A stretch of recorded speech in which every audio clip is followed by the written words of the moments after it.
주님께서 여러분과 함께 또한 사제의 영과 함께 요한이 전한 거룩한 복음입니다. 주님 영광 받으소서. 그때 예수님께서 제자들에게 말씀하셨다. 너희가 나를 사랑하면 내 계명을 지킬 것이다. 그리고 내가 아버지께 청하면 아버지께서는 다른 보호자를 너희에게 보내시어 영원히 너희와 함께 있도록 하실 것이다. 그분은 진리의 영이시다. 세상은 그분을 보지도 못하고 알지도 못하기 때문에 그분을 받아들이지 못하지만 너희는 그분을 알고 있다. 그분께서 너희와 함께 머무르시고 너희 안에 계시기 때문이다. 나는 너희를 고아로 버려두지 않고 너희에게 다시 오겠다. 이제 조금만 있으면 세상은 나를 보지 못하겠지만 너희는 나를 보게 될 것이다. 내가 살아있고 너희도 살아있을 것이기 때문이다. 그날 너희는 내가 아버지 안에 있고 또 너희가 내 안에 있으며 내가 너희 안에 있음을 깨닫게 될 것이다. 내 계명을 받아 지키는 이야말로 나를 사랑하는 사람이다. 나를 사랑하는 사람은 내 아버지께 사랑을 받을 것이다. 그리고 나도 그를 사랑하고 그에게 나 자신을 드러내 보일 것이다. 주님의 말씀입니다. 그리스도님 찬미합니다. 앉으십시오.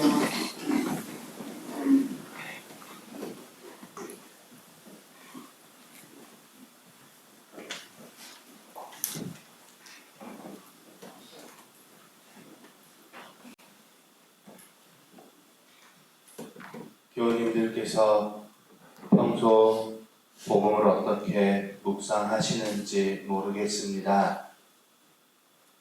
저는 개인적으로 복음을 바라볼 때 그날 말씀을 전체적으로 관통하는 흐름을 찾아 묵상하는 방식을 선호하는 편입니다. 일단 전체적으로 바라보고 핵심이 되는 구절과 마음에 와닿는 구절을 엮어 묵상하며 기도하고 감상으로 들어갑니다. 그런데 모든 말씀을 그런 방법으로 묵상하는 것은 아닙니다. 어떤 말씀은 긴 내용이 아님에도 불구하고 묵상할 것들이 너무 많아 머릿속이 오히려 복잡해지곤 합니다. 사랑, 계명, 보호자, 아버지, 진리의 영, 함께 머무름, 안에 있음, 살아있음, 그날, 깨달음, 드러내 보임.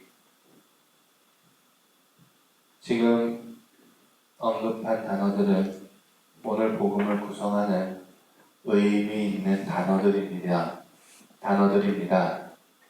모두 중요하게 다가오고 있어 전체적으로 관통하는 주제를 찾기가 난해합니다.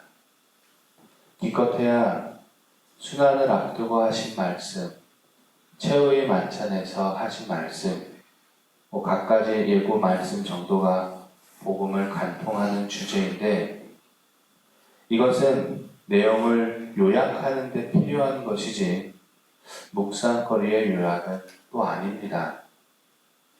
그래요. 오늘 복음이 이 묵상할 것들이 많이 있어서 난해합니다. 이런 경우는 그냥 하나를 깊게 바라봄으로써 감상으로 들어가는 것이 영적인 유익을 얻는 데 유익합니다. 좋습니다. 그런데 복음을 바라보는데 그게 좀 잘 안 되더라고요.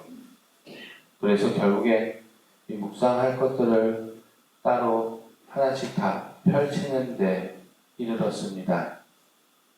첫 번째 묵상은 너희가 나를 사랑하면 내 계명을 지킬 것이다 라는 말씀에서 비롯됩니다.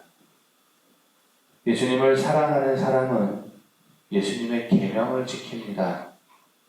예수님의 계명은 서로 사랑하여라입니다. 그러므로 예수님을 사랑하는 사람은 서로 사랑합니다. 서로 사랑함으로써 예수님을 사랑하고 있음을 드러냅니다. 그리고 그렇게 서로 사랑하며 예수님을 사랑하는 사람은 하느님 아버지의 사랑을 받고 예수님의 사랑도 받습니다. 특별히 예수님께서는 그 사람에게 당신 자신을 드러내 보일 것이라 하셨습니다. 그러니 서로 사랑하십시오. 두 번째 묵상은 예수님께서 보호자를 언급하시며 하신 말씀입니다. 그분은 진리의 영이시다 라고 하셨지요. 아버지께 청하면 아버지께서 보내시어 영원히 함께 있도록 하실 보호자가 진리의 영이신 겁니다. 예수님의 말씀에 따르면 세상은 그분을 받아들이지 못하지만 제자들은 알고 있고 함께 머무르며 그들 안에 계시다고 하시지요. 예수님께서 언급하시는 보호자, 진리의 영을 바라봅니다. 오로지 예수님께서 아버지께 청해 받을 수 있는 진리의 영, 보호자 성령을 주님께 청해 봅니다. 그날 너희는 내가 아버지 안에 있고 또 내가 너희 안에 있으며 내가 너희 안에 있음을 깨닫게 될 것이다. 세 번째 묵상을 시작하게 만드는 예수님의 말씀이었습니다. 당신의 순환과 부활을 암시하는 말씀을 하신 뒤 하신 이 말씀은 그날이라는 어느 때를 상징하는 말씀과 더불어 하신 것이기에 주님 안에 머무는 것에 대한 묵상과 동시에 그날이 의미하는 것이 무엇인지에 대한 생각을 하도록 이끕니다. 간단하게 묵상할 만한 것들을 이제 세 가지 정도 이렇게 펼쳐 놓았는데요. 무엇을 묵상하든 전부 관상으로 향할 수 있을 것입니다. 말씀께서 우리를 관상으로 이끄는 거지요. 한편 앞에 언급한 바 있는 제 개인적인 문제는 여기서부터 드러났습니다. 하나의 말씀을 선택해서 말씀께서 이끄시는 대로 이 높은 산에 오르듯 가면 되는 것인데 다른 말씀들에 대한 것들을 이 손에서 놓지 못한 겁니다. 하나만 묵상해서 쭉 가면 되는데 다 묵상하고자 하는 그런 마음들 전부 엮어서 들어가고 싶은 마음에 그런 마음에서 나온 욕심은 몸은 하나인데 이 동시에 설악산, 한라산, 지리산을 같이 동반하고자 하는 그런 오류에 빠진 것이지요. 그래서 혼자 말씀을 두고 끙끙거리다가 이렇게 펼쳐놓은 뒤에야 어느 정도 내적으로 안정됨을 느끼는 어리석은 영혼입니다. 그러고 보니 나도 모르는 사이에 이 말씀을 두고 영적 허영에 빠지고 말았습니다. 그저 단순하게 말씀께서 이끄시는 대로 주님께 의탁하면 될 일을 혼자 전전긍긍했던 겁니다. 다시 말씀으로 들어갑니다. 그날 너희는 내가 아버지 안에 있고 또 너희가 내 안에 있으며 내가 너희 안에 있음을 깨닫게 될 것이다. 이 말씀이 매력적으로 다가왔습니다. 그냥 주님 안에 주님께서 안에 있다는 말씀이 참 따뜻한 느낌으로 다가왔던 겁니다.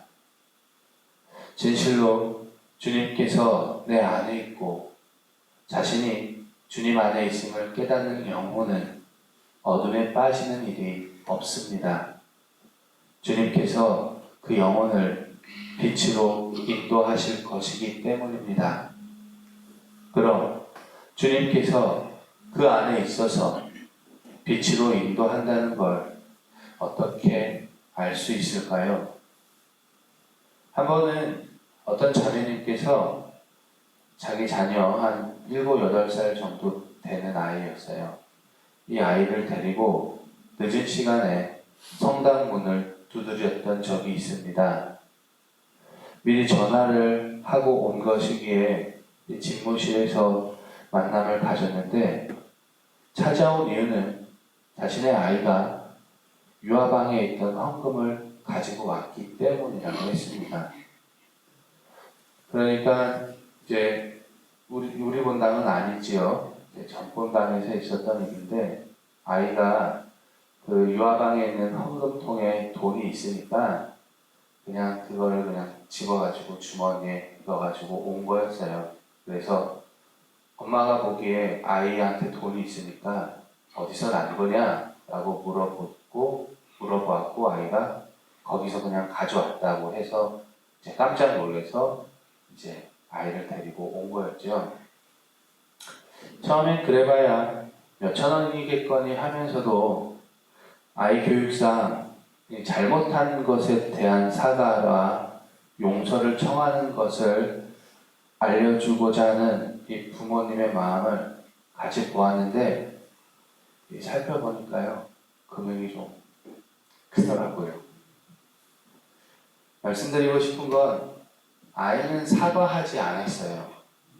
그냥 울기만 했어요. 어쩌면 아이는 어째서 사과해야 했는지도 몰랐을 겁니다. 근데 그때 그 아이를 보면서 느낀 건 그 아이 안에는 자신에게 화를 내고 있는 엄마만 있었다는 겁니다. 엄마가 안에 있으니까 엄마 눈치만 보았고 자신의 잘못이나 사과해야 하는 것도 별로 중요한 것이 아니었습니다. 주변 상황은 인지되지도 않은 상태에서 그 아이는 그냥 엄마를 따라서 성당에 온 것이고 엄마가 화를 가라앉혔으면 하는 마음뿐이었지요. 아이의 행동은 결국 그 안에 엄마가 있었기에 나오는 것이었습니다. 주님께서 내 안에 있다는 것, 내 안에 있어서 나를 빛으로 인도하신다는 것은 아이 안에 엄마가 있어서 그냥 엄마를 따르는 것과 같은 것이 아닐까 합니다. 각설하고요. 교우님들 내면에 주님께서 온전히 자리하면 좋겠습니다. 그래서 주님께서 이끄시는 대로 가며 좋은 열매 맺었으면 합니다. 아무쪼록 힘내십시오. 우리 교우님들께서 걷는 신앙의 여정이 주님의 계명을 따르며 사랑하는 것이기를, 그렇게 하여 진리의 영과 함께 주님 안에 온전히 머무르시기를 예수 그리스도의 이름으로 청하며 기도드립니다.